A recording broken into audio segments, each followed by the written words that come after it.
Hello friend, आपका स्वागत है हमारे चैनल साइबर एजुकेशन में। फ्रेंड, आज की इस वीडियो में हम लोग बात करने वाले हैं बिहार आईटीआई परीक्षा 2022 के बारे में। फ्रेंड, जैसा कि आपको मालूम होगा 29 मई 2022 को बिहार आईटीआई का एग्जाम होना है और उस एग्जाम की दृष्टि से हम लोग आज की इस वीडियो के माध्यम से सामान्य विज्ञान यानी कि जनरल साइंस के टॉप 50 क्वेश्चन देखेंगे और सारे क्वेश्चन आपको वीवीआई हैं और सारे क्वेश्चनों को मैं आपको डिस्कशन बिल्कुल विस्तार से स्टेप बाय स्टेप कराने वाला हूं। तो अगर आप भी 2022 में बिहार आईटीआई के एग्जाम देने वाले हैं तो इस वीडियो को शुरू से लेकर लास्ट तक देखें ताकि आपको हर क्वेश्चन को हल करने का एक तरीका मालूम चल पाए और कैसे क्वेश्चन पूछे जाते हैं एग्जाम में, आपको एक कॉन्सेप्ट मालूम चल पाए। तो चलिए हम लोग इस वीडियो को स्टार्ट करते हैं। इससे पहले इस वीडियो को दोस्तों के साथ ज़्यादा से ज़्यादा शेयर कीजिएगा। साथ ही अगर अभी तक आपने हमारे चैनल को सब्सक्राइब नहीं किया है तो चैनल को सब्सक्राइब करके बगल घंटी के ऑल नोटिफिकेशन पर क्लिक कर लें, क्योंकि यहाँ बिहार आईटीआई की संपूर्ण तैयारी बिल्कुल फ्री में करवाई जाती है। सो फ्रेंड, यहाँ से देख सकते हैं मैंने इस क्वेश्चन के पीडीएफ को ओपन कर रखा है। तो चलिए हम लोग एक एक करके सारे क्वेश्चन को देखते हैं। इससे पहले आपसे रिक्वेस्ट है कि वीडियो को शुरू से लेकर लास्ट तक देखें, क्योंकि एक क्वेश्चन आपके एग्जाम की दृष्टि से बहुत ही इंपॉर्टेंट है और इस वीडियो के माध्यम से हम लोग टॉप 50 क्वेश्चन यानी कि 50 क्वेश्चन देखेंगे और सारे क्वेश्चन को मैं आपको विस्तार से डिस्कशन करके आपको सारी जानकारी समझाऊंगा। साथ ही अगर आप इस क्वेश्चन का पीडीएफ चाहते हैं तो सबसे पहले आपको टेलीग्राम ग्रुप को ज्वाइन कर लेना होगा, जिसका लिंक आपको वीडियो के डिस्क्रिप्शन बॉक्स में देखने को मिल जाएगा।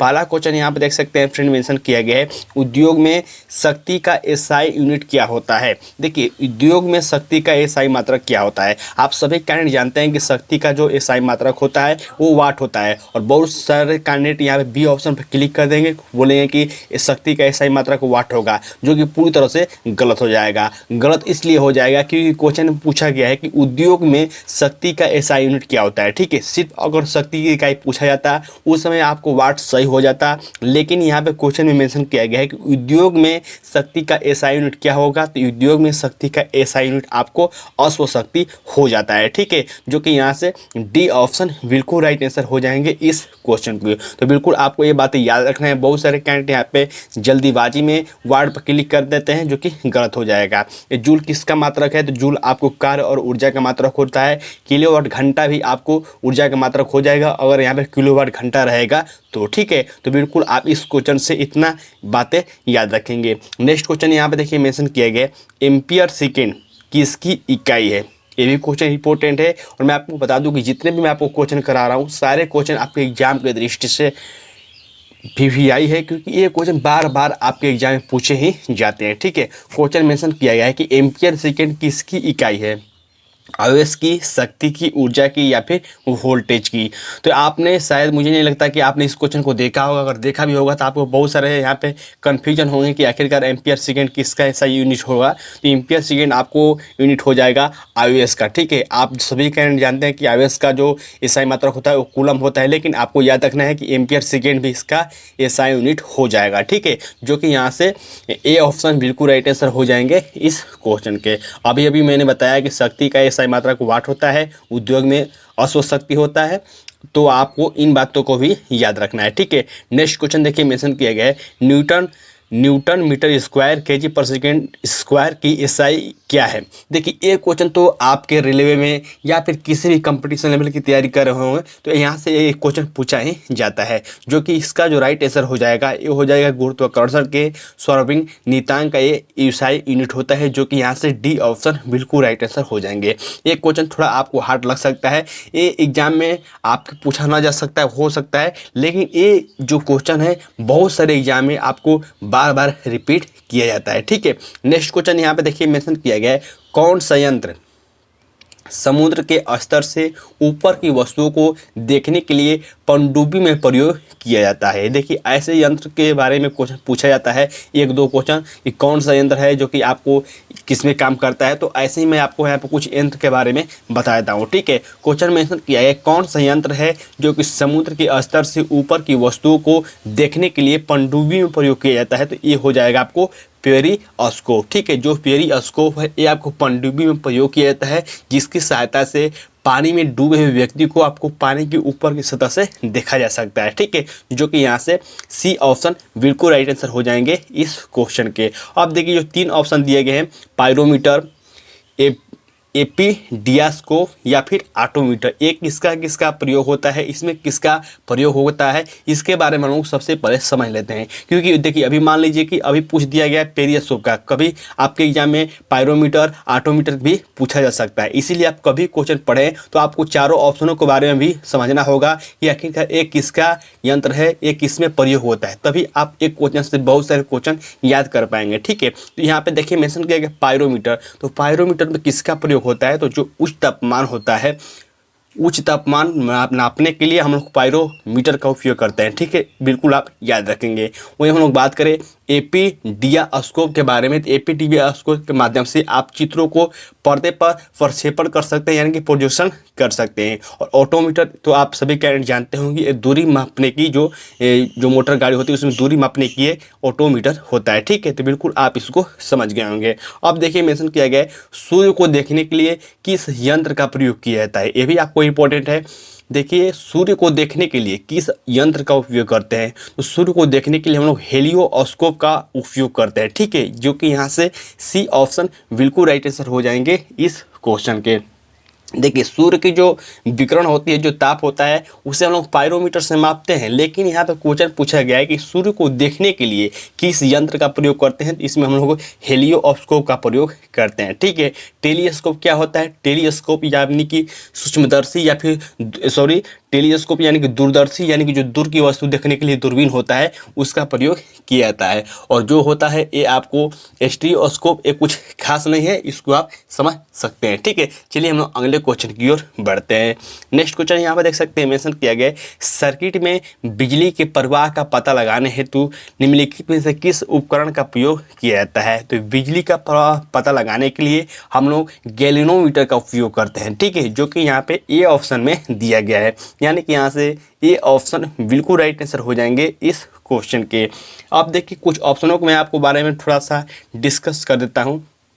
बैरोमीटर में किसका उपयोग किया जाता है, तो बैरोमीटर आपको वायुमंडलीय दाब मापने के लिए प्रयोग किया जाता है। लैक्टोमीटर ये आपको दूध की शुद्धता मापने के लिए प्रयोग किया जाता है, लैक्टोमीटर। ठीक है, और जो आपको एनीमोमीटर है, एनीमोमीटर के माध्यम से आप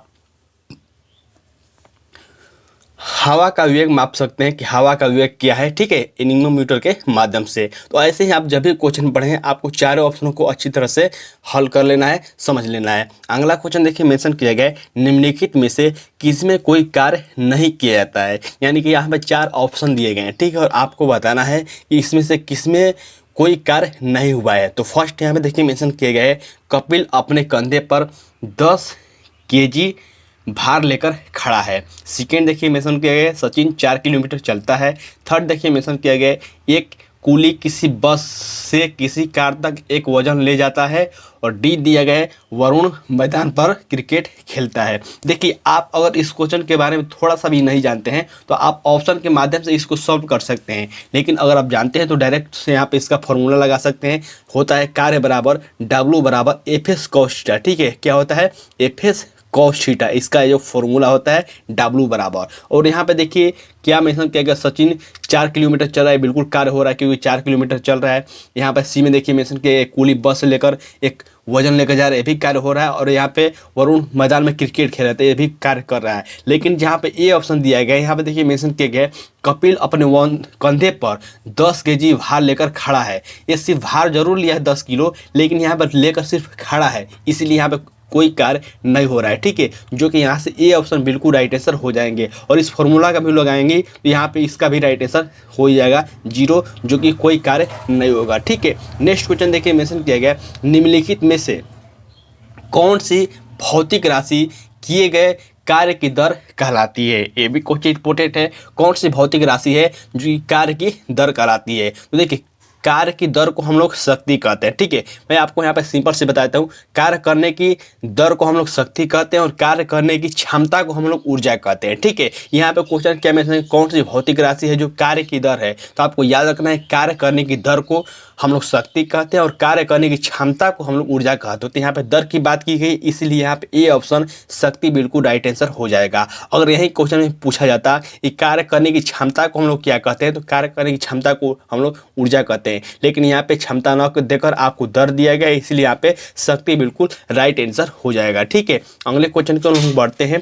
नेक्स्ट क्वेश्चन देखिए, मेंशन किया गया है गतिज ऊर्जा के बारे में कौन सा गलत है। आपको यहाँ पे गलत कथन चुनना है, जो कि आपको 4 यहाँ पे ऑप्शन दिए गए हैं और इसमें से बताना है कौन सा गलत है। ठीक है, तो यहाँ पे देखिए मेंशन किया गया है स्थिर अवस्था के दौरान वस्तु में निहित ऊर्जा को गतिज ऊर्जा कहते हैं। यही जो है पहला ऑप्शन है, यही आपको गलत हो जाएगा। गलत इसलिए हो जाएगा क्योंकि क्वेश्चन पूछा गया है इसमें कौन सा गलत है, और यहाँ पे देखिए इसमें स्टेटमेंट में क्या दिया गया है कि स्थिर अवस्था के दौरान वस्तु निहित ऊर्जा को गतिज ऊर्जा कहते हैं। जो वस्तु स्थिर रहेगा उसमें गतिज ऊर्जा कभी भी नहीं होगा, उसमें स्थितिज ऊर्जा होगा, जो कि यहाँ पर दिया गया इसमें गतिज ऊर्जा होता है, इसलिए यहाँ से ये ऑप्शन गलत हो जाएगा और गलत ही हमको बताना है। बी ऑप्शन देख सकते हैं, मेंशन किया गया एक वस्तु के गति के आधार पर इसमें प्राप्त ऊर्जा को गतिज ऊर्जा कहते हैं। बिल्कुल, जिसमें वेग होगा, जिसमें गति होगा, उसमें गतिज ऊर्जा होगा ही होगा। सी ऑप्शन देख सकते हैं, मेंशन किया गया गतिज ऊर्जा बराबर क्या होता है, तो गतिज ऊर्जा यानी काइनेटिक एनर्जी बराबर होता है 1/2 mv²। ये भी बिल्कुल सही है। और डी ऑप्शन देख सकते हैं, मेंशन किया गया है गतिमान वस्तु में गतिज ऊर्जा होती है, बिल्कुल होती है। जो यहाँ पे गति होगा उसमें गतिज ऊर्जा होगा ही होगा। स्थिर ऊर्जा में आपको वस्तु स्थिर रहती है। ठीक है, तो बिल्कुल आपको गतिज ऊर्जा और स्थिर ऊर्जा के बारे में आप इतना बातें समझ गए होंगे। अगला क्वेश्चन देखिए, मेंशन किया गया है वस्तु के जड़त्व को निम्न में से किसमें मापा जाता है। यानी कि जो वस्तु का जड़त्व होता है इसे हम लोग किसे मापते हैं, इसे हम लोग द्रव्यमान में मापते हैं। ठीक है, जो कि यहाँ से डी ऑप्शन बिल्कुल राइट आंसर हो जाएंगे इस क्वेश्चन के। अगला क्वेश्चन देखिए, मेंशन किया गया है पृथ्वी वस्तुओं को अपनी ओर आकर्षित करती है, इसका कारण क्या है। ये क्वेश्चन बहुत ही इंपॉर्टेंट है, बहुत इजी भी है। बहुत सारे एग्जाम में इस क्वेश्चन को पूछा जा चुका है। कोई भी जो वस्तु होती है पृथ्वी अपनी ओर आकर्षित करती है, इसका कारण होता है गुरुत्वाकर्षण बल। ठीक है, जो कि यहाँ से डी ऑप्शन बिल्कुल राइट आंसर हो जाएंगे इस क्वेश्चन के। कभी कभी डायरेक्ट क्वेश्चन पूछा जाता है कि सबसे कमजोर बल कौन सा है। ठीक है, कभी कभी डायरेक्ट क्वेश्चन पूछा जाता है कि सबसे कमजोर बल कौन सा है, तो सबसे कमजोर बल आपको गुरुत्वाकर्षण बल होता है, और सबसे जो मजबूत बल होता है ये आपको नाभिकीय बल होता है। ठीक है, तो बिल्कुल आप इन बातों को याद रखेंगे। अगला क्वेश्चन देखिए, मेंशन किया गया है चंद्रमा पर किसी वस्तु का भार पृथ्वी पर इसके भार के कितना गुना होता है। ये भी क्वेश्चन इंपॉर्टेंट है आपके एग्जाम की दृष्टि से, या फिर कोई भी कैंडिडेट रेलवे की तैयारी कर रहे हो तो रेलवे में तो इस क्वेश्चन को बार बार पूछा जाता है। क्वेश्चन क्या मेंशन किया गया है, चंद्रमा पर किसी वस्तु का भार पृथ्वी के भार के कितना गुना होगा, तो ये आपको 1/6 गुना हो जाएगा। ठीक है, यानी कि जितना भी आपका भार रहेगा चंद्रमा पर जाने पर आपका जो भार है 1/6 हो जाएगा। ठीक है, लेकिन जो आपका चंद्रमा भार रहेगा उसका पृथ्वी पर आने पर 6 गुना हो जाएगा। ठीक है, यहाँ पे जो 6 गुना होगा तब कब होगा, 6 गुना तब होगा जब आपका जो भार है चंद्रमा पर कुछ और है। अगर पृथ्वी आप देख रहे हैं तो आपको चंद्रमा की तुलना में आपको पृथ्वी पर 6 गुना हो जाएगा, लेकिन चंद्रमा पर आपको 1/6 होगा। ठीक है, तो बिल्कुल आप इस बात को समझ गए होंगे। अगला क्वेश्चन देख सकते हैं, मेंशन किया गया है किस तापमान पर पानी, तरल, ठोस दोनों अवस्थाओं में विद्यमान होते हैं। तो देखिए एक क्वेश्चन बहुत ही इंपॉर्टेंट है, और यहाँ पे इसे हम लोग त्रिक बिंदु भी कहते हैं। ठोस, द्रव, गैस आप तीनों अवस्था में मौजूद होता है, जिसे हम लोग 0 डिग्री सेल्सियस कहते हैं। और यहाँ पे सिर्फ 2 ही अवस्था दी गई है, तरल एवं ठोस। लेकिन ठोस, द्रव, गैस अगर दे दिया जाए इस क्वेश्चन के माध्यम से, जैसे कि पूछा जाए कि त्रिक बिंदु हम लोग किसे कहते हैं, तो त्रिक बिंदु आपको 0 डिग्री सेल्सियस को बोला जाता है, जो कि यहाँ से बी ऑप्शन बिल्कुल राइट आंसर हो जाएंगे। अगला क्वेश्चन देखिए, मेंशन किया गया है पानी का क्वथनांक बिंदु है। पानी का क्वथनांक बिंदु क्या है। सबसे पहले तो आप इस बात को समझिए क्वथनांक क्या होता है। बहुत सारे कैंडिडेट को क्वथनांक और हिमांक में समझने में प्रॉब्लम होती है कि आखिरकार क्वथनांक होता क्या है। तो देखिए क्वथनांक जब पानी आप उबालते हैं तो जो पानी का बॉइलिंग पॉइंट है, जब पानी उबलने लगता है उसे हम लोग क्वथनांक बिंदु कहते हैं। ठीक है, तो क्वेश्चन में यही पूछा गया है कि पानी का क्वथनांक बिंदु क्या है, यानी कि पानी कितनी डिग्री सेल्सियस पर उबलने लगता है, खौलने लगता है। तो इसका राइट आंसर हो जाएगा 100 डिग्री सेल्सियस। ठीक है, 100 डिग्री सेल्सियस पर पानी का क्वथनांक बिंदु होता है और 100 डिग्री सेल्सियस पर पानी उबलने लगता है। अगर यहीं पे पानी का हिमांक बिंदु पूछा जाता तो हिमांक बिंदु आपको 0 डिग्री सेल्सियस हो जाता। हिमांक बिंदु क्या होता है, हिमांक बिंदु यानी कि जितने डिग्री सेल्सियस पर पानी जमने लगता है उसे हम लोग हिमांक बिंदु कहते हैं, और जितने डिग्री सेल्सियस पर कोई पानी खोलने लगता है उसे हम लोग क्वथनांक बिंदु कहते हैं। ठीक है, तो बिल्कुल आप इन बातों को अच्छी तरह से याद रखेंगे, बहुत सारे कैंडिडेट को इसमें कंफ्यूजन होता है। नेक्स्ट क्वेश्चन देखिए मेंशन किया गया है, निम्न में से कौन सी एक सतहीय घटना है, यानी कौन सी जो घटना है जो कि सतह पर होती है। ये हो जाएगा आपको वाष्पीकरण, यानी कि यहाँ से सी ऑप्शन बिल्कुल राइट आंसर हो जाएंगे इस क्वेश्चन के। इस क्वेश्चन से एक बात मैं और बता दूं, कभी कभी डायरेक्ट क्वेश्चन ये पूछा जाता है कि हम लोग जो घड़ा का पानी पीते हैं, मट्टी का जो घड़ा होता है उसमें का हम पानी पीते हैं, तो गर्मियों के दिनों में उसमें पानी जो रखा होता है वो ठंडा होता है, वो किसका कारण है, किस कारण से पानी ठंडा होता है, घड़े का पानी। ये भी आपको वाष्पीकरण का उदाहरण है, जो कि अभी गर्मी का सीजन चल रहा है, वक्त चल रहा है, तो आपके एग्जाम के दृष्टि से भी क्वेश्चन पूछा जा सकता है कि आखिरकार जो मिट्टी के घड़े होते हैं उसमें पानी किसके कारण ठंडा होता है, तो ये भी आपको वाष्पीकरण के कारण होता है। ठीक है, तो बिल्कुल आप इन बातों को याद रखेंगे। अगला क्वेश्चन देखिए मेंशन किया गया है, ध्वनि निम्न में से एक है, ध्वनि कौन सा तरंग है ये आपको बताना है। तो आप सभी कैंडिडेट जानते हैं कि ध्वनि ये आपको यांत्रिक तरंग है, जो कि यहाँ से बी ऑप्शन बिल्कुल राइट आंसर हो जाएंगे। ध्वनि यांत्रिक तरंग है, ये आपको समानांतर चलती है, और जो आपको प्रकाश है या फिर जो प्रकाश है ये आपको अनुप्रस्थ तरंग के अंतर्गत आता है, यानी कि ध्वनि एक यांत्रिक तरंग है और जो प्रकाश है अयांत्रिक तरंग है, या फिर आप अनुप्रस्थ तरंग भी कह सकते हैं। जैसे क्वेश्चन पूछा गया कि ध्वनि कौन सा तरंग है, तो हमने यहाँ पे यांत्रिक तरंग पर क्लिक कर दिया है। अगर यही क्वेश्चन पूछा जाता ये प्रकाश कौन सा तरंग है, तो प्रकाश एक अयांत्रिक तरंग है, या फिर उसे हम लोग अनुप्रस्थ तरंग भी कह सकते हैं। ठीक है, तो बिल्कुल आप इन बातों को याद रखेंगे। नेक्स्ट क्वेश्चन देखिए मेंशन किया गया है, यदि किसी सुधारात्मक लेंस की शक्ति +2.0 डायोप्टर है तो यह क्या है।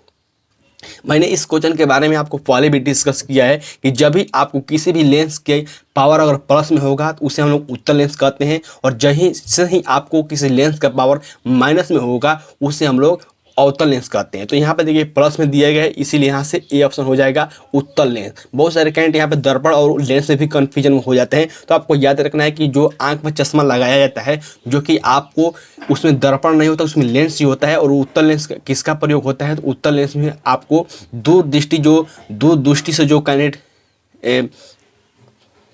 ग्रसित होता है उसे हम लोग यहाँ पे उत्तल लेंस का उपयोग करते हैं, और निकट दृष्टि दोष में हम लोग अवतल लेंस का उपयोग करते हैं। तो बिल्कुल आप इन बातों को याद रखेंगे। ठीक है, अगला क्वेश्चन देखिए मेंशन किया गया R बराबर R1 into R2 by R1 plus R2 सूत्र किसका है।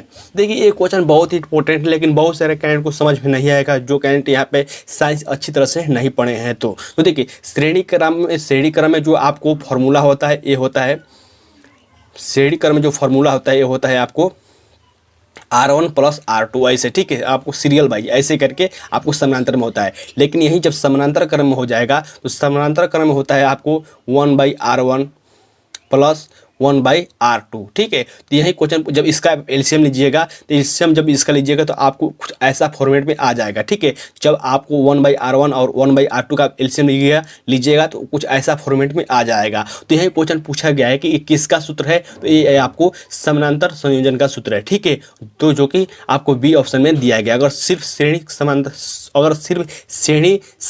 और श्रेणी क्रम का अगर सूत्र पूछा जाता है तो सिर्फ श्रेणी क्रम का जो सूत्र होगा ये हो जाएगा आपको, मैं आपको बता दूं, जैसे कि बहुत सारे कन्फ्यूजन हो सकता है। तो श्रेणी में आपको सिर्फ हो जाएगा R1 प्लस R2, जितना भी दिया गया है उसको आप सिंपल ही जोड़ दीजिएगा। लेकिन जो समानांतर में होता है 1/R1 1/R2 1/R3 ऐसे करके होता है। ठीक है, तो बिल्कुल आप इन बातों को याद रखेंगे। नेक्स्ट क्वेश्चन देखिए मेंशन किया गया है, अर्धचालक यानी कि सेमीकंडक्टर कौन है। तो यहाँ पे आपको ऑप्शन के अनुसार बताना है, इसमें सेमीकंडक्टर यानी कि अर्धचालक कौन है। तो यहाँ पे जर्मेनियम आपको अर्धचालक हो जाएगा, जो कि यहाँ पे डी ऑप्शन में दिया गया है। ठीक है, सिलिकॉन भी आपको अर्धचालक होता है, तो आपको ऑप्शन के अनुसार आपको यहाँ पे चूज करना होगा। यहाँ से डी ऑप्शन बिल्कुल राइट आंसर हो जाएंगे। अगला क्वेश्चन देखिए मेंशन किया गया है, सीटी स्कैन में सीटी का अर्थ क्या होता है। सीटी स्कैन में सीटी का अर्थ क्या होता है, तो सीटी स्कैन में सीटी का अर्थ होता है कंप्यूटेड टोमोग्राफी, जो कि यहाँ से सी ऑप्शन बिल्कुल राइट आंसर हो जाएंगे इस क्वेश्चन की। अगला क्वेश्चन देखिए मेंशन किया गया है, मोबाइल फोन का आविष्कार किसने किया था। ये क्वेश्चन बहुत ईजी है, लेकिन आपके एग्जाम में ये क्वेश्चन पूछा गया था प्रीवियस ईयर में, मोबाइल फोन का आविष्कार किसने किया था। तो ये आपको मार्टिन कपूर के द्वारा मोबाइल फोन का आविष्कार किया गया था। ठीक है, अगला क्वेश्चन देखिए मेंशन किया गया है, एक कार की गति किस पर निर्भर करती है। तो एक जो कार की गति है ये आपको स्पीडोमीटर पर निर्भर करती है, जो कि आपको जो गति होता है आपको दिखाता है कि कितना स्पीड में चल रहा है। आपने मोटरसाइकिल में या फिर बाइक में भी देखा होगा कि जो आपको स्पीड होता है दिखाता है कि 40 की स्पीड में चल रही है, ये आपको स्पीडोमीटर ही इसे हम लोग कहते हैं, और इस पर निर्भर करता है कि किस गति में ये चल रही है। ठीक है, इसीलिए यहाँ से ये ऑप्शन बिल्कुल राइट आंसर हो जाएंगे इस क्वेश्चन की। नेक्स्ट क्वेश्चन देखिए मेंशन किया गया है, पिस्तौल रिवॉल्वर का आविष्कार किसने किया था। तो पिस्तौल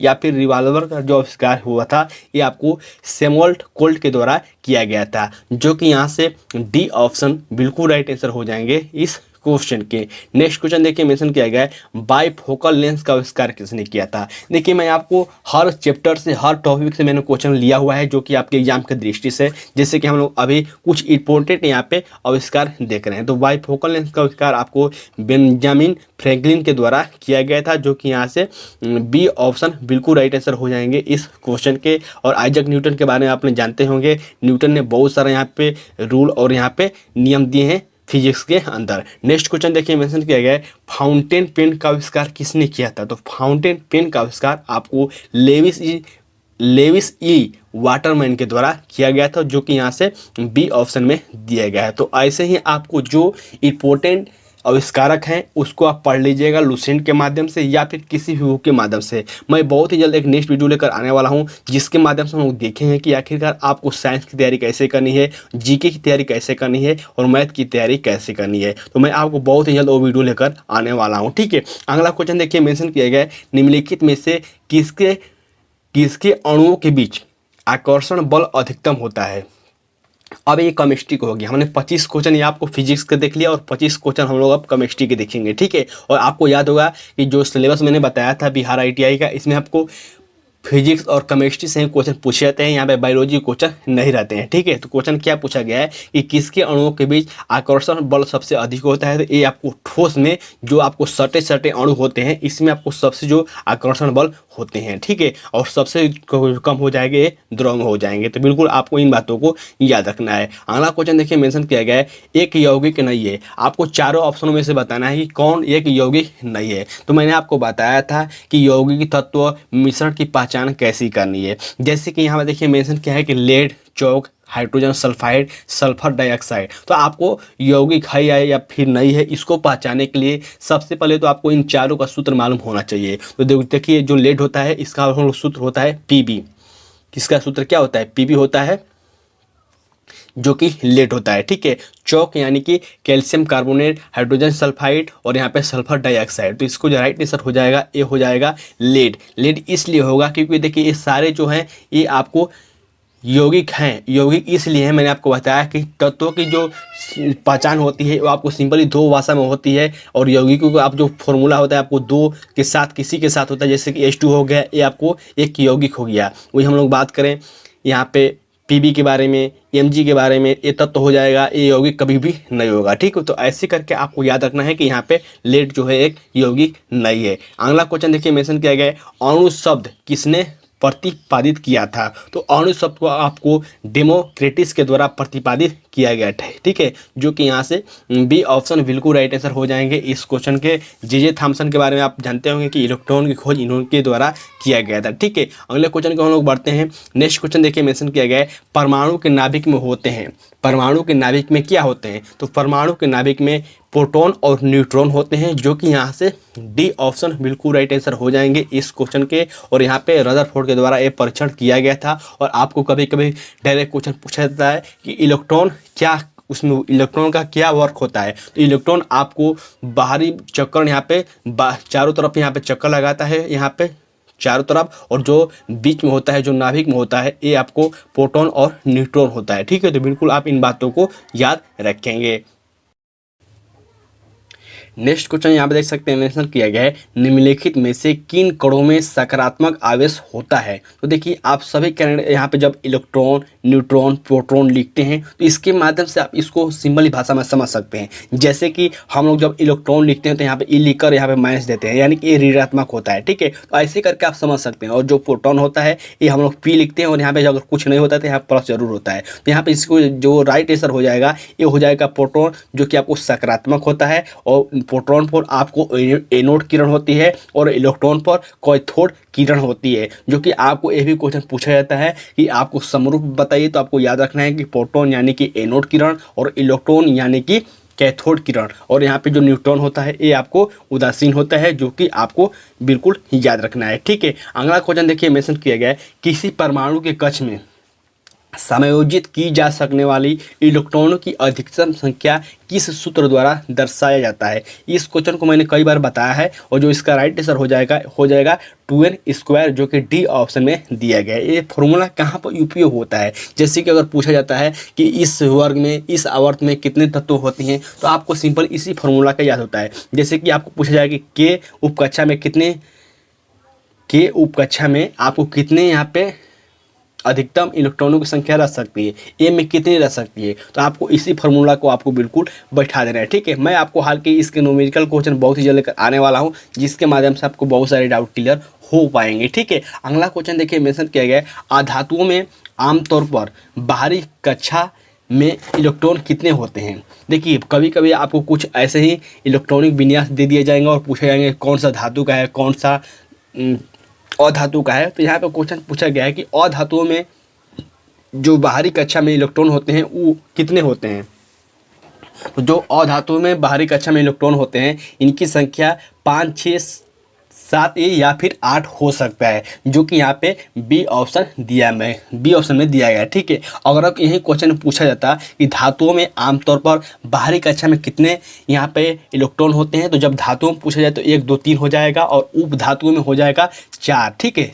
उप धातुओं में 4 होगा, धातुओं में 1, 2, 3 होगा और अधातुओं में 5, 6, 7, 8 हो जाएगा। तो बिल्कुल आप इन बातों को याद रखेंगे, ठीक है। अगला क्वेश्चन देखिए मेंशन किया गया है, निम्नलिखित में से कौन एक रेडियो एक्टिव तत्व नहीं है। आपको चारों ऑप्शनों में से बताना है कि कौन सा एक तत्व है जो कि आपको रेडियो एक्टिव तत्व नहीं है। प्लूटोनियम, यूरेनियम, थोरियम या फिर टाइटेनियम। तो यहाँ पर जिसको राइट आंसर हो जाएगा टाइटेनियम, क्योंकि प्लूटोनियम, यूरेनियम और थोरियम ये आपको रेडियो एक्टिव तत्व है और टाइटेनियम नहीं है, ठीक है। अगला क्वेश्चन देखिए मेंशन किया गया है, किसी तत्व की संयुक्ता शक्ति क्षमता क्या कहलाती है। तो किसी तत्व की संयुक्ता शक्ति जो होती है ये आपको संयुक्ता कहलाती है, जो कि बाहरतम कक्षा में इलेक्ट्रॉन होते हैं उसे हम लोग उसी के माध्यम से संयुक्ता इसका निकालते हैं। आपको याद रखना है कि संयोजी इलेक्ट्रॉन और संयुक्ता अलग अलग होते हैं, ठीक है। अगला क्वेश्चन देखिए मेंशन किया गया है, सभी एसिड के लिए आम तत्व कौन सा है, यानी कि सभी अणुओं में एक जो तत्व होता है वो हमेशा होता है, वो कौन सा है। और ये क्वेश्चन बहुत ही ईजी है, लेकिन बहुत सारे एग्जाम में इस क्वेश्चन को पूछा जाता है और इसका राइट आंसर हो जाएगा हाइड्रोजन, ठीक है। सभी तत्वों में हाइड्रोजन आपको रहता है और यही इस क्वेश्चन में पूछा गया है, ठीक है। अगला क्वेश्चन देखिए मेंशन किया गया है, निम्नलिखित में से कौन क्षार के संबंध में सही नहीं है। क्षार के बारे में आपको बताना है, इसमें से कौन सा कथन है जो कि सही नहीं है। पहला देखिए मेंशन किया स्वाद में खट्टे होते हैं, तो बिल्कुल यही आपको गलत हो जाएगा, जो कि यहाँ पे राइट आंसर हो जाएगा ए ऑप्शन। और यहाँ पे गलत ही बताना है। देखिए जो क्षार होता है ये स्वाद में खट्टा नहीं होता है, ये कड़वा होता है, ठीक है। जो कि यहाँ पे दिया गया स्वाद में खट्टा होता है, जो कि गलत हो जाएगा और गलत ही हमको बताना है। अम्ल आपको स्वाद में खट्टा होता है, लेकिन जो क्षार होता है ये आपको स्वाद में कड़वा होता है, ठीक है। तो बिल्कुल आपको याद रखना है। अगला क्वेश्चन देखिए मेंशन किया गया, नींबू का रस का पीएच मान कितना होता है। तो सबसे पहले हम लोग पीएच के बारे में डिस्कस कर लेते हैं। मैंने आपको बार बार बताया है कि पीएच स्केल की खोज आपको सोरेनसन के द्वारा 1909 ईस्वी में किया गया था, जो कि आपको याद रखना है। कभी कभी आपको डायरेक्ट इसका आविष्कार के बारे में पूछ लिया जाता है कि पीएच का आविष्कार किसने किया था, तो ये आपको सोरेनसन के द्वारा 1909 ईस्वी में किया गया था, ठीक है। अब हम क्वेश्चन की बात करें कि नींबू के रस का पीएच मान कितना होता है, तो ये आपको होता है 2.2, जो कि यहाँ पे डी ऑप्शन में दिया गया है, ठीक है। आपको याद रखना है कि जो 7 से जो नीचे होगा तो यह जो अम्लीय मान होगा ये आपको अम्लीय होगा, जो पीएच मान होगा अम्लीय होगा, और 7 से ऊपर आपको क्षारीय होगा, और जब 7 होगा ये उदासीन होता है, जो कि आपको जल का पीएच मान होता है। ठीक है, यहाँ पे 7.4 आपको किसका मान होता है, 7.4 आपको रक्त का होता है, जो कि आपको याद रखना है। अगला क्वेश्चन देखिए मेंशन किया गया है, कौन सा धातु ऑक्साइड एक उभयधर्मी ऑक्साइड है। तो ये भी क्वेश्चन मैंने बता रखा है, आपके एग्जाम की दृष्टि से इंपॉर्टेंट है। और मैंने आपको बताया था कि एल्युमिनियम, तीन ही तत्व आपको पूछे जाएंगे, एल्युमिनियम, जेडन यानी कि जिंक और पीबी, जो कि आपको याद रखना है। पीबी आपको याद रखना है कि एल्युमिनियम जेडन यानी कि जिंक और पीबी यानी कि लेड, ये जो तीनों हैं ये आपको तीनों उभयधर्मी हैं, जो कि आपको याद रखना है। ठीक है, तीनों उभयधर्मी होते हैं, जो कि आपको याद रखना है। और यहाँ से क्वेश्चन बिल्कुल पूछे ही जाते हैं कि उभयधर्मी कौन से ऑक्साइड है। तो यहाँ पे देखिए तीनों में से सिर्फ एल्युमिनियम दिया गया है, और तीनों में से सिर्फ आपको एक ही ऑप्शन में दिया जाएगा, जो कि यहाँ पे एल्युमिनियम हो जाएगा। ठीक है, तो आपको याद रखना है, जब भी आपको पूछा जाए कि उभयधर्मी ऑक्साइड कौन है, तो उभयधर्मी ऑक्साइड तीन ही होते हैं अभी तक, एल्युमिनियम, जिंक और लेड यानी कि सीसा। तो बिल्कुल आप इन बातों को याद रखेंगे। नेक्स्ट क्वेश्चन यहाँ पे देखिए मेंशन किया गया है, न्यूलैंड के अष्टक नियम केवल किस तत्व तक लागू होते हैं। तो जो आपको न्यूलैंड का अष्टक नियम है, ये आपको कैल्शियम तक लागू होते हैं। और न्यूलैंड ने आपको यहाँ पे अष्टक नियम दिया था, जो कि आपको इसमें जब इन्होंने खोज किया था उसमें तत्वों की संख्या आपको सिर्फ कितना था, 56 था। ठीक है, तो बिल्कुल ये भी आप बात याद रखें, कभी कभी ये भी क्वेश्चन डायरेक्ट पूछ लिया जाता है। अगला क्वेश्चन देखिए मेंशन किया गया है, मेंडलीव का आवर्त नियम किस पर आधारित था। तो देखिए अब आ गया आवर्त सारणी। आवर्त सारणी से भी आपको क्वेश्चन पूछे ही जाते हैं। तो क्वेश्चन पूछा गया है कि मेंडलीव का आवर्त नियम किस पर आधारित है, न्यूट्रॉनों की संख्या पर, परमाणु क्रमांक पर, परमाणु द्रव्यमान पर, या फिर परमाणु त्रिज्या पर। तो जो आपको मेंडलीव का आवर्त सारणी था, ये आपको परमाणु द्रव्यमान या फिर परमाणु भार पर आधारित था, जो कि यहाँ से सी ऑप्शन हो जाएगा राइट आंसर। यही क्वेश्चन में पूछा जाता कि मोसले का जो आवर्त सारणी था आधुनिक, एक किस पर आधारित था। तो आपको जब मोसले के बारे में पूछा जाए तो मोसले का जो आधुनिक आवर्त सारणी था ये परमाणु क्रमांक पर आधारित था, लेकिन जो मेंडलीव का आवर्त सारणी था ये परमाणु द्रव्यमान पर आधारित था। ठीक है, अगला क्वेश्चन देखिए मेंशन किया गया, एक्टिनियम का परमाणु संख्या है, एक्टिनियम का परमाणु संख्या कितना है ये आपको बताना है। तो जो आपको एक्टिनियम का परमाणु संख्या है ये आपको हो जाएगा 89, जो कि यहाँ से ए ऑप्शन में दिया गया है। आपको कम से कम 1 से लेकर 20 या फिर 30 तक आपको परमाणु संख्या, परमाणु भार आपको याद रखना है। आप बोलेंगे सर यहाँ पे तो 89, 90 का भी पूछ लिया गया है। तो देखिए कभी कभी जो इंपॉर्टेंट होते हैं, जो फॉर्मूले होते हैं, जो इंपॉर्टेंट संकेत होंगे उसके बारे में पूछ लेता है। जैसे कि सोना हो गया, सोना का 79 होता है। तो ऐसे आपको जो इंपॉर्टेंट है वो आपको याद रखना है, लेकिन आपको नॉर्मली 1 से लगाकर 20 तक आपको परमाणु संख्या और परमाणु भार आपको याद होने ही चाहिए। अगला क्वेश्चन देखिए मेंशन किया गया है, लिथियम, सोडियम, पोटेशियम में क्या समानता है। लिथियम, पोटेशियम और सोडियम में क्या समानता है। क्या ये अकेले तत्व हैं? बिल्कुल नहीं है, ये क्षारीय मृदा धातु है। क्षारीय मृदा धातु किसे हम लोग कहते हैं, सेकेंड वर्ग में। और सेकेंड वर्ग में आपको लिथियम नहीं है, फर्स्ट वर्ग में ही है। और यहाँ पर देखिए सी ऑप्शन में दिया गया है, इसके बारहतम कोष में 1 इलेक्ट्रॉन होते हैं। तो बिल्कुल यहाँ पे इसका राइट आंसर हो जाएगा सी ऑप्शन। जब आप इसका इलेक्ट्रॉनिक विन्यास लिखिएगा तो हर तत्वों में जो सोडियम, लिथियम और पोटेशियम है, आपको 12वीं कक्षा में एक इलेक्ट्रॉन शामिल हो जाएंगे। ठीक है, जो कि यहाँ से सी ऑप्शन बिल्कुल राइट आंसर हो जाएंगे। ठीक है, देखिए जो मैं आपको यहाँ पर आवर्त सारणी पढ़ा रहा हूँ, बता रहा हूँ, अगर आप इसके बारे में कुछ भी नहीं जानते हैं तो फिर आपको समझ नहीं आएगा। अगर आप इसके बारे में थोड़ा बहुत जानते हैं तभी आपको आवर्त सारणी समझ में आएगा। ठीक है, क्वेश्चन नेक्स्ट क्वेश्चन किया गया, 7वें आवर्त में कितने तत्व होते हैं। तो देखिए आवर्त के बारे में आपको थोड़ा सा डिस्कस कर देता हूँ कि आखिरकार किस आवर्त में कितने होते हैं। तो यहाँ पे जो तत्वों की संख्या होती है 2, 8, 8। यहाँ पे लिखने में आपको मुझे परेशानी हो रही है, मैं आपको बताता हूँ।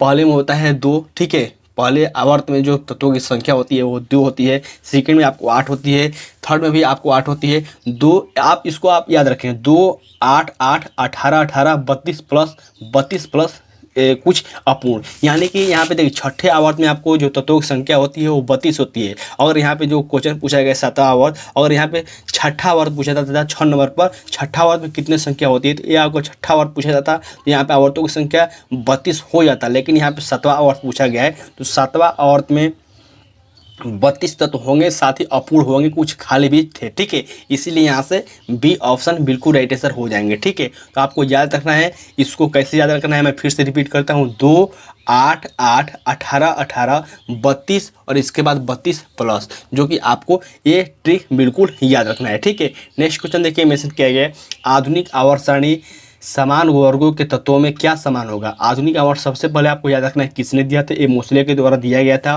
और क्वेश्चन पूछा गया है कि आधुनिक आवर्त सारणी में समान वर्गों में क्या समान होगा। परमाणु भार समान होगा, बिल्कुल नहीं होगा। परमाणु त्रिज्या भी समान नहीं होगा। परमाणु क्रमांक तो अलग अलग होगा ही होगा। जो कि एक बच गया संयोजक इलेक्ट्रॉन, यानी कि जो बाहरतम कक्षा में इलेक्ट्रॉन होगा ये बिल्कुल हमेशा समान होगा एक वर्ग में, जो कि यहाँ से डी ऑप्शन बिल्कुल राइट आंसर हो जाएंगे। नेक्स्ट क्वेश्चन देखिए, मेंशन किया गया है क्यूबिक सिल्वर किसे हम लोग कहते हैं। क्यूबिक सिल्वर किसे कहते हैं, तो क्यूबिक सिल्वर हम लोग मरकरी कहते हैं, जो कि यहाँ से बी ऑप्शन बिल्कुल राइट आंसर हो जाएंगे। कभी कभी डायरेक्ट क्वेश्चन ये पूछा जाता है कि क्यूबिक लाइम किसे कहते हैं, तो क्यूबिक लाइम हम लोग कैल्शियम ऑक्साइड को कहते हैं, जो कि यहाँ से इसका राइट आंसर ये होगा। लेकिन क्विक सिल्वर हम लोग मरकरी कहते हैं। ठीक है, तो बिल्कुल आप इन बातों में कंफ्यूज मत होइएगा, क्योंकि यहाँ से क्वेश्चन पूछे ही जाते हैं। अगला क्वेश्चन देखिए, मेंशन किया गया है जल योजित कॉपर सल्फेट का रासायनिक सूत्र क्या होता है। तो जल योजित कॉपर सल्फेट का सूत्र होता है CuSO4 × 5H2O, जिससे हम लोग नीला थोथा भी कहते हैं। ठीक है, तो कभी कभी आपको डायरेक्ट क्वेश्चन नीला थोथा करके भी पूछा जाता है कि नीला थोथा का सूत्र क्या होता है, तो आपको याद रखना है। ठीक है, अगले क्वेश्चन को हम लोग बढ़ते हैं। नेक्स्ट देखिए, मेंशन किया गया सबसे हल्की धातु कौन सी है। तो सबसे जो हल्की धातु होती है ये आपको लिथियम होती है। ठीक है, जो कि यहाँ से बी ऑप्शन बिल्कुल राइट आंसर हो जाएंगे इस क्वेश्चन के। अगला क्वेश्चन देखिए, मेंशन किया गया है एक घरेलू गैस सिलेंडर में एलपीजी किस रूप में संग्रहित होता है। तो आपने देखा होगा जो घरेलू गैस होते हैं एलपीजी, वो जो गैस होते हैं किसके रूप में संदर्भित होते हैं। तो यहाँ पे जो ये होता है ये आपको तरल अवस्था में होता है, तभी ये आपको गैस के माध्यम से हम लोग खाना बना पाते हैं। ये तो कुछ और आपको इसका राइट आंसर सी हो जाएगा। लेकिन मैं आपको यहाँ से एक इंपॉर्टेंट पॉइंट बताता हूँ। जैसे कि आपने देखा होगा कि जो एलपीजी गैस से हम लोग खाना बनाते हैं, कभी कभी उसका जो गंध बाहर निकलने लगता है, तो हमको मालूम चल पाता है कि गैस लीक हो रहा है। तो हम लोग किस गैस के कारण मालूम कर पाते हैं कि गैस लीक हो रहा है। क्वेश्चन डायरेक्ट पूछा जाता है कि एलपीजी गैसों में जो गैस लीक होता है किस गैस के कारण होता है, तो होता है इथाइल मरकप्टेन। ठीक है, तो बिल्कुल आप इसका नाम याद रखेंगे। इथाइल मरकप्टेन के कारण हम लोग पता कर पाते हैं कि कोई गैस यहाँ पे लीक हो रही है एलपीजी में। ठीक है, तो बिल्कुल आप इन बातों को याद रखेंगे। नेक्स्ट देखिए, मेंशन किए गए संतृप्त हाइड्रोकार्बन को कहा जाता है। तो संतृप्त हाइड्रोकार्बन को हम लोग एल्कीन कहते हैं, जो कि यहाँ पे ये ऑप्शन बिल्कुल राइट आंसर हो जाएगा। इसका फॉर्मूला क्या होता है, समान फॉर्मूला CnH2n+2। ठीक है, इसका ये समान फार्मूला होता है। तो बिल्कुल आप इन बातों को याद रखेंगे। नेक्स्ट देखिए, क्वेश्चन मेंशन किया गया है किसमें 6 कार्बन परमाणु और 6 हाइड्रोजन परमाणु होते हैं। तो आप सभी करंट जानते हैं बेंजीन के बारे में। जो बेंजीन का सूत्र होता है ये होता है C6H6। ठीक है, और यही क्वेश्चन पूछा गया है कि किसमें 6 परमाणु और 6 हाइड्रोजन परमाणु होते हैं। तो यहाँ पर देखिए 6 कार्बन परमाणु भी हैं और 6 हाइड्रोजन परमाणु भी हैं, यानी कि यहाँ से सी ऑप्शन बिल्कुल राइट आंसर हो जाएंगे बेंजीन। तो फ्रेंड, आज के इस वीडियो के माध्यम से लोग टॉप 50 क्वेश्चन देख चुके हैं, जो कि आपके एग्जाम की दृष्टि से बहुत ही इंपॉर्टेंट है। और सारे क्वेश्चन संबंधित मैंने आपको इंपॉर्टेंट फैक्ट बता दिया है। अगर आपने इस वीडियो को यहाँ तक देखा है तो आपको बहुत सारा कुछ सीखने को मिला होगा। साथ ही आप वीडियो के नीचे कमेंट करके आप अपना स्कोर जरूर शेयर करें कि आपने 50 क्वेश्चन में से कितने क्वेश्चन का राइट आंसर दिया हुआ है। साथ ही इस क्वेश्चन का पीडीएफ आप टेलीग्राम ग्रुप से प्राप्त कर सकते हैं। साथ ही इस वीडियो को दोस्तों के साथ ज़्यादा से ज़्यादा शेयर कीजिए, उन दोस्तों के साथ शेयर कीजिए जो कैडेट अभी बिहार ITI का एग्जाम देने वाले हैं, ताकि इस वीडियो के माध्यम से उन सभी कैडेट के पास जानकारी मिल पाए। ठीक है, तब तक के लिए बाय फ्रेंड, जय हिंद।